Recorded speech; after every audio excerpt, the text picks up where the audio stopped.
दोस्तों हैदराबाद निकाय चुनाव का रिजल्ट तकरीबन आ ही चुका है। 10-15 सीटें ऐसी रह गई जहां पर अभी वोटों की गिनती चल रही है। कुछ ही देर में हो सकता है, जब तक आप तक ये वीडियो पहुंचे तब तक वोटों की गिनती कंप्लीट हो चुकी हो। तो ऐसे में किसके खाते में कितनी सीटें गई हैं आप लोगों को पहले वो बताते हैं, उसके बाद थोड़ी सी चर्चा कांग्रेस की करेंगे। जो कांग्रेस के खाते में सिर्फ 2 सीटें आई हैं और टीआरएस की जो सीटें कम हुई हैं वो किसकी वजह से कम हुई हैं? क्या असदुद्दीन ओवैसी की वजह से कम हुई है या फिर कांग्रेस या बीजेपी की वजह से उनकी सीटें कम हुई? क्योंकि पिछली बार टीआरएस की सीटें जो थी 99 थी और इस बार टीआरएस 54 सीटों पर है। 3 सीटों पर लीड किए हुए है, 54 सीटें वो जीत चुकी है।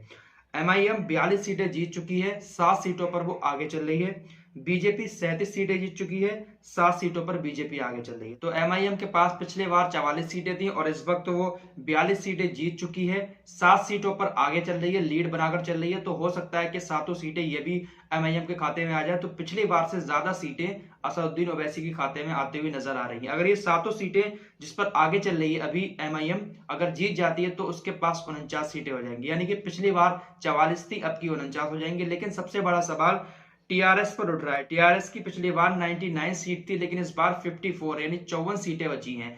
अब इसका दोषी कौन है? जब बिहार का चुनाव हुआ था तो उस वक्त कांग्रेस की तरफ से ये एक प्रोपेगेंडा चलाया गया था, अपना हार का ठीकरा उन्होंने असदुद्दीन ओवैसी के ऊपर फोड़ा था। लेकिन अब किसके ऊपर फोड़ेंगे वो हार का ठीकरा? पूरे तेलंगाना के अंदर कांग्रेस सभी सीटों पर लड़ी थी, लेकिन सिर्फ 2 ही सीटें जीत पाई है। तो टीआरएस की जो सीटें कम हुई है इसकी पूरी जिम्मेदार कांग्रेस है, क्योंकि ओवैसी ने अपना काम पूरी तरीके से कर दिया।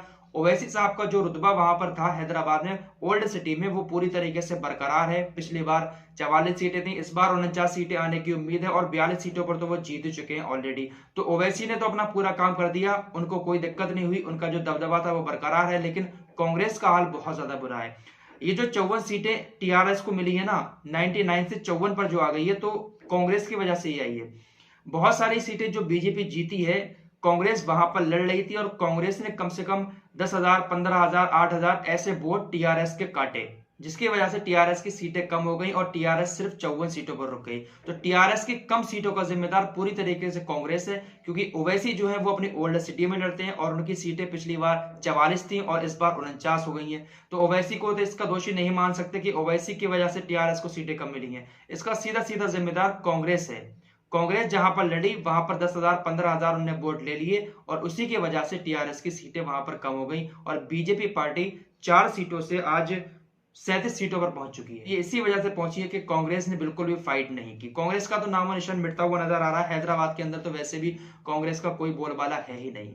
तो फिलहाल फाइनल रिजल्ट यही है। और एक चीज और बता दूं आप लोगों को, सोशल मीडिया पर संबित पात्रा भी खूब ट्रोल हो रहे हैं। जब सुबह के आंकड़े आए थे पोस्टल बैलेट के और 80-87 सीटों पर बीजेपी आगे निकल गई थी, तो उन्होंने एक ट्वीट करा था, भाग्य लक्ष्मी का एक फोटो शेयर किया था और लिखा था भाग्यनगर।